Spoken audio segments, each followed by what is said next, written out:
every kind of beginning of June, we do a huge, usually a big weekend in Troy, and usually here at MPAC.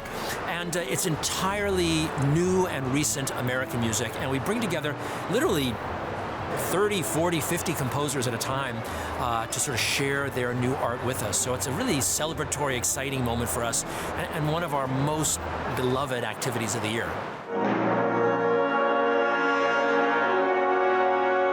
Convergence is a project that we're really passionate about. This is one of the culminating events of it, in that we've built this year's American Music Festival entirely around our Convergence project or initiative. It's been running, though, for almost 3 years. And the idea, with the help of a great philanthropist and champion of good things in the Capital Region, Charles Toohey, who really worked on this idea with us and has largely funded it, was to find ways to reach out in ways that orchestras don't usually do. So in this case, to reach out to the Black community in the Capital Region, and to really celebrate aspects of Black history and heritage and culture that orchestras don't usually engage with. We identified 3 incredible artists, sort of global artists from different disciplines that aren't usually associated with orchestras. Regina Carter from the world of jazz, the great jazz violinist.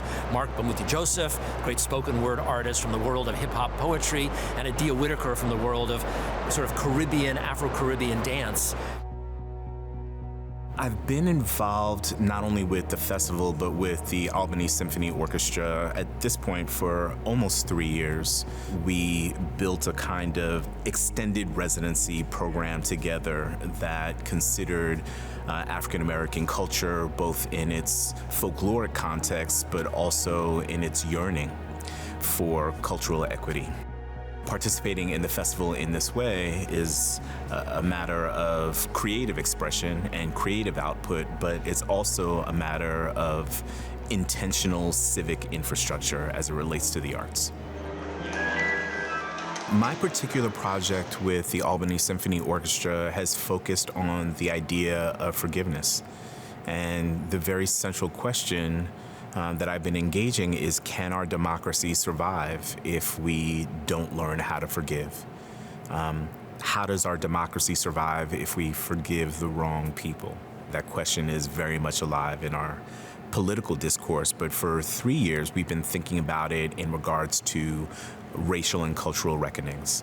So for the last 3 years, I've been coming maybe 2-3 times a year, doing workshops with musicians, with community members, having salons in churches, getting embedded in the ASO family, and taking this inquiry around forgiveness and using it as both a point of invitation and also a broader point of inquiry to do this deep work.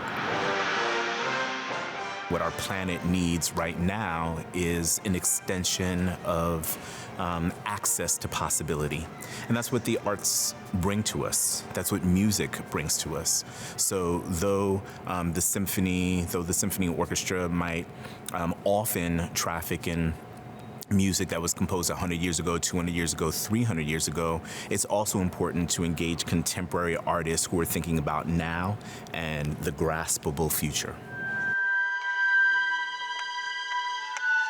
The politics of forgiveness, the banality of the state, procuring emotionless absolution. This piece is a spoken word concerto. So you think about a concerto for piano, or a concerto for violin, or for cello. These soloists that appear with an orchestra in really grand context. Well, this is a concerto for a soloist as poet, or a poet as virtuoso. And it was composed for orchestra by Daniel Bernard Romain.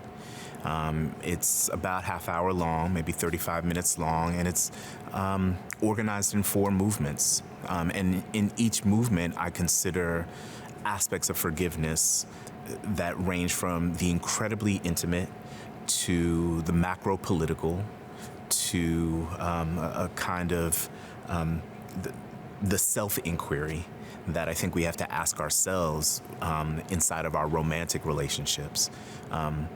Lord knows you can't have a romantic relationship without forgiveness.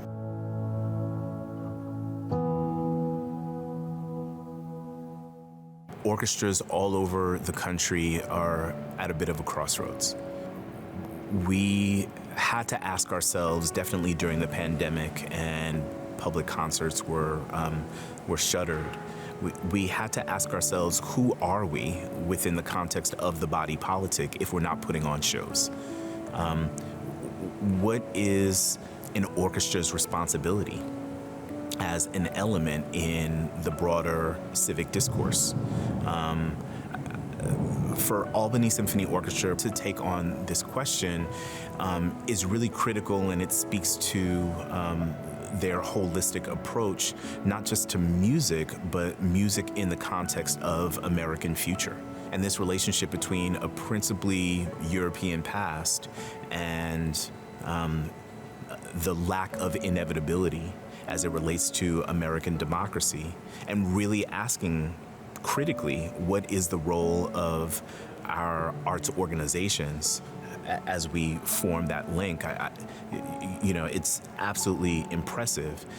It's about the sustainability of the organization, but it's also about the sustainability of this community.